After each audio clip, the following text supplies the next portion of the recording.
अस्सलाम वालेकुम। उम्मीद करता हूँ फिट होंगे, बेहतरीन होंगे, अपनी लाइफ अच्छे से एंजॉय करोगे। हम तीनों की तरह देवों के देव महादेव एपिसोड है जी 353 और सेकंड पार्ट है। लाइक शेयर सब्सक्राइब करते हैं, स्ट्रेट चलते हैं वीडियो की तरफ। मेरा नाम है वली सख्तारी पालन, मेरे साथ हैं Rana Mohammad Ali. Mohammad Sameer Khokhar. So guys let's start. Start. मित्र, भोजन पे तो ज्ञान चर्चा हो गई।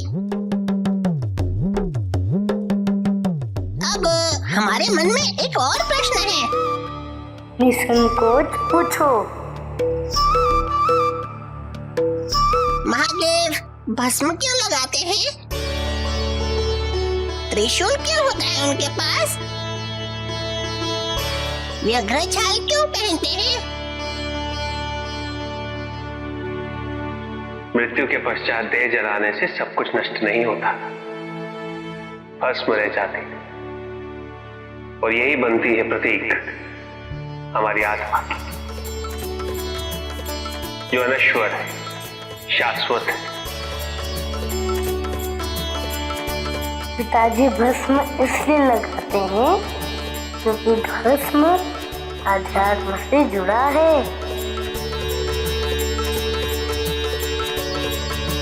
भस्म संसार की नश्वरता का प्रतीक है। भस्म प्रतीक है कि संसार में सब कुछ नष्ट हो जाता है। किंतु आपकी भूख तो नश्वर नहीं है मित्र, वो तो सदैव जागृत रहती है। मेरी भूख को अपनी ओर संसारिक दृष्टि से मत देखो। इसमें बहुत बड़ा रहस्य छुपा है, जो कि मैं तुम्हें किसी और दिन बताऊंगा।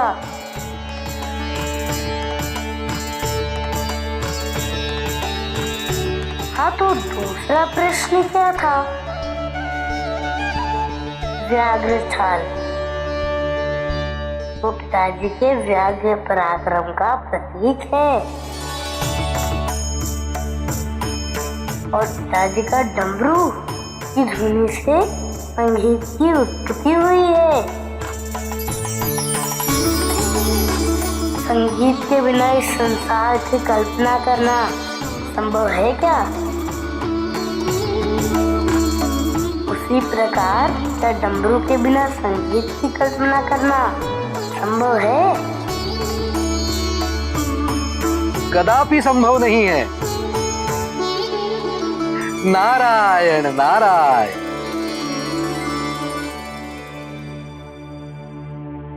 प्रणाम गणेश।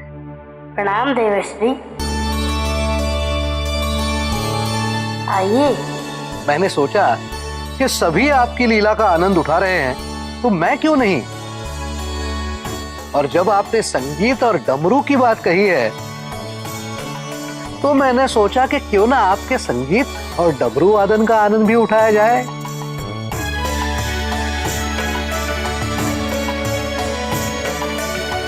जिस प्रकार महादेव ने शनिदेव के लिए बजाया था और इस डमरू के नाद से सारा कैलाश गूंज उठा।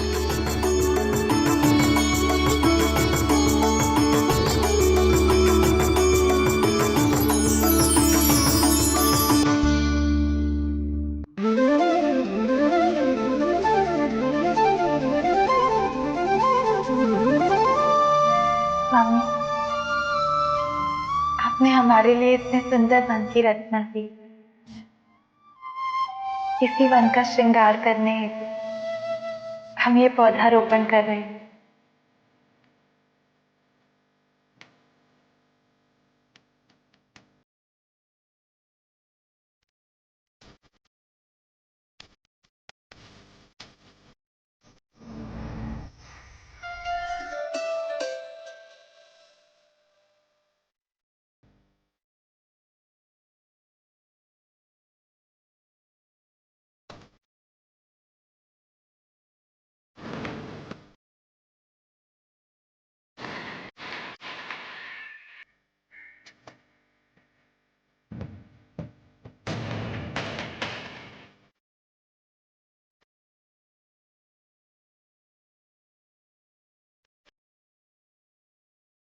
पार्वती, ये केवल पौधारोपण ही नहीं, अभी तो हमारे प्रेम का भी रोपण।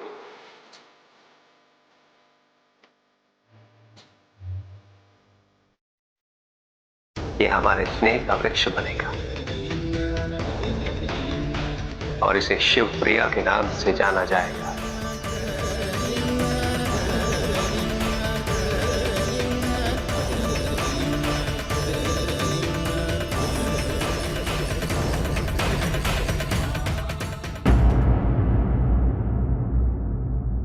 एक बार आपने मेरे लिए संगीत बजाया था ना, आज मैं भी आप सबके लिए संगीत बजाऊंगा।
धन्य है गणेश, आप धन्य हैं। आप केवल नाम के ही शिवांश नहीं हैं, आप में महादेव की सारी विशेषताएं प्रतिबिंबित होती हैं।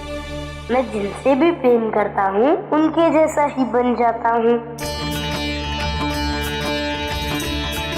जैसे माँ पिताजी से। इसलिए मैं प्रयास करता हूँ कि उनके गुण अपना सकूं, उनकी विशेषताओं से कुछ सीख सकूं। मैं ये जैसा तो कभी नहीं बन सकता,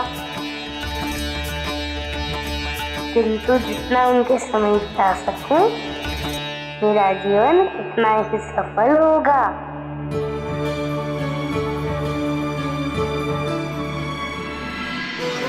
स्वामी, पिताजी ने हमें बताया था कि एक पुत्र 10 सरोवर के समान होता है, किंतु एक वृक्ष 10 पुत्रों के समान होता है। उन्होंने ही हमें वृक्षारोपण का महत्व समझाया।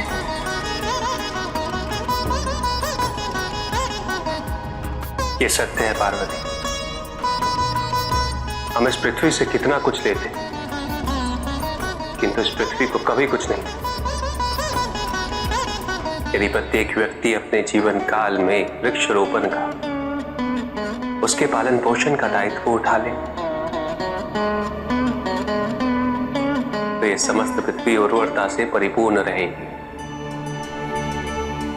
और ये समस्त संसार परितृप्त रहेगा। क्योंकि जब तक कोई मनुष्य एक वृक्ष का पालन पोषण नहीं करेगा, वो उसके महत्व को नहीं समझेगा, इस पृथ्वी की पीड़ा को नहीं समझेगा।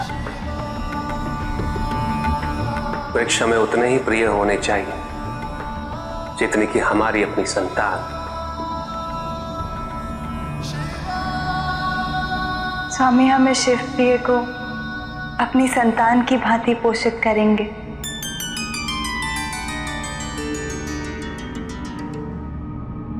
और सदैव इसे अपनी ममता से सिंचित करेंगे।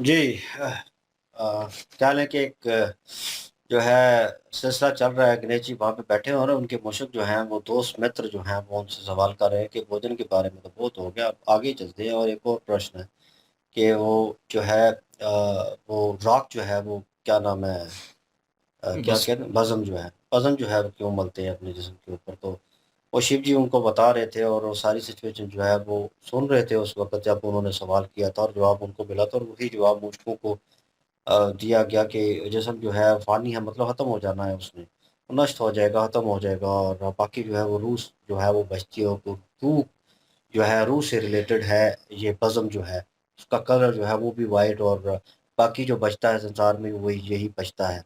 और उनके डमरू का ज़िक्र हुआ और वो म्यूज़िक से रिलेटेड था कि इसके बिना जो है वो जो है म्यूज़िक जो है वो नहीं हो सकता। और बाकी अभी सवाल जवाब उनके चल रहे थे और देव ऋषि जो हैं वो वहाँ पे प्रकट हुए और वो कह रहे थे कि मैं पीछे कैसे रहूँ और ये लीला चल रही है और मैं भी इसमें हिस्सा लेना चाहता हूँ और मैं कुछ ना कुछ सुनना चाहता हूँ आपसे। और डमरू जो है वो रिक्वेस्ट की उन्होंने और फाइनली जो है क्या नाम है, गणेश जी जो हैं वो डमरू उन्होंने बजाया। और देव ऋषि जो हैं वो उनके हाथ में जो इंस्ट्रूमेंट थे म्यूज़िकल वो उससे बजा रहे थे। और बाकी सब जो है वो काफ़ी महव लग रहे थे और उन्हें फ़ील हो रहा था। और सबसे ज़्यादा नंदी महाराज जो है वो उस फीलिंग को फ़ील, क्योंकि सबसे ज़्यादा करीब उनके वो भी उनकी संतान ही हैं। और वो उनको फ़ील कर रहे थे कि शिव जी जैसे उन्होंने डमरू बजाया था और सेम वही उनको विजुअल जो है उनके ज़हन में चल रहा था। क्योंकि इस वक़्त गणेश जो है उनके सामने वो म्यूज़िकल इंस्ट्रूमेंट जो डमरू है उसको बजा रहे थे। और उन्हें फ़ील हुआ कि शिव जी हैं और उनकी आँखों में आँसू थे और बाकी सारे भी महव हो चुके थे, टोटली जो है मगन हो चुके थे एक किस्म के। और ऑन अदर हैंड शिव जी और माता पार्वती जी जो है उन्होंने एक वृक्ष जो है वो लगाया। और जो है द शिव प्रिय उसका नाम जो है वृक्ष का उन्होंने रखा। और एक मैं कहूँ कि एक अच्छा मैसेज भी सुनने को मिला कि भाई हम अपनी, उन्होंने जैसे शिव जी ने कहा कि अपने जो है संतान की तरह इसकी देखभाल करेंगे, इसका ख्याल करेंगे जैसे हम अपने बच्चों का करते हैं। और माता कह रही हैं कि अपने अपने प्यार से ऐसी अपनी ममता से सींचूंगी। और जैसे उन्होंने पानी दिया शिव जी ने अपने हाथों से। और मतलब कि उन्होंने मैसेज दिया कि ये ज़रूरी है और ये संसार के लिए ज़रूरी है, ये पूरी सृष्टि के लिए इनका महत्व जो है, इनका वजूद जो है वो बड़ा इम्पोर्टेंट है। और ये आजकल के दौर में भी ये चीज़ जो है बहुत ज़्यादा कमी लग रही है इस चीज़ की कि लोग जो हैं दरख्त काटते जा रहे हैं, माहौल को ख़राब करते जा रहे हैं। लेकिन इसमें एक अच्छा मैसेज जो है देखने वाले के लिए, ऑडियंस के लिए बहुत बेहतरीन है कि भाई दरख्त जो है वो होने चाहिए और तभी सृष्टि जो है उसका संतुलन जो है वो बना रहेगा। बिल्कुल जी, दरख्त जो है माता पार्वती जी ने लगा दिया और उन्होंने कहा है कि मेरे पिताश्री जो हैं उन्होंने मुझे एक एडवाइस की थी, एक नसीहत की थी। उन्होंने कहा था कि जो एक पुत्र होता है ना वो 10 जो सरोवर हैं उनके बराबर होता है। लेकिन मैं समझती हूँ कि एक जो दरख्त होता है ना वो 10 पुत्रों के बराबर होता है। तो फिर भूमि से भी उन्होंने कहा कि भूमि से तो हम बहुत कुछ लेते हैं, लेकिन कभी हमने ये सोचा है कि हम भूमि को क्या देते हैं? तो इस चीज़ के लिए उन्होंने दरख्त लगाए हैं और दरख्त जो है वो उसके फ़ायदे भी बहुत ज़्यादा हैं, क्योंकि उससे ऑक्सीजन ली जाती है, काफ़ी ज़्यादा जो है मामलात दरख्त जो हैं वो संभालते हैं। तूफ़ान वग़ैरह अगर आने होते हैं तो जहाँ पे दरख्त कम होते हैं वहाँ पे तूफ़ान भी ज़्यादा आते हैं। जहाँ पे ये चीज़ें होती हैं वहाँ पे तूफ़ान की रेशो भी कम ही होती है।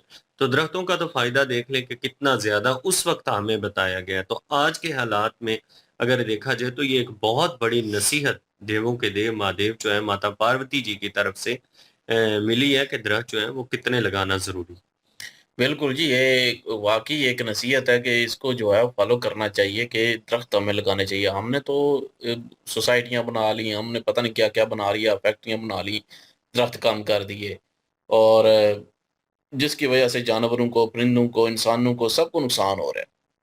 तो ज़ाहिर है ये दरख्त लगाने चाहिए और ये सबसे अहम योगदान है माहौल को जो है वो सही रखने में इनका। तो इसलिए जो है इन पे ध्यान देना चाहिए और ये एक अच्छी नसीहत है जो कि यहाँ पे माता पार्वती जी ने की है। और बाकी गणेश जी जो हैं उन्होंने डमरू बजा के जो है वो सबका मन है वो एक किस्म का उनका मन जो है वो खो गया था उस डमरू की आवाज़ में, उस म्यूज़िक में। तो वो अपना क्या नाम है नंदी महाराज जो हैं उनकी आँखों में आँसू भी जारी हो गए थे। क्योंकि वो उनको महादेव जी जो है वो भी उन जैसे ही डमरू बजाने जैसे वो बजाते थे वैसे ही लगा इनको भी। और इनके आँसू आँसू जो है वो निकल आए थे नंदी महाराज के और इमोशनल हो चुके थे।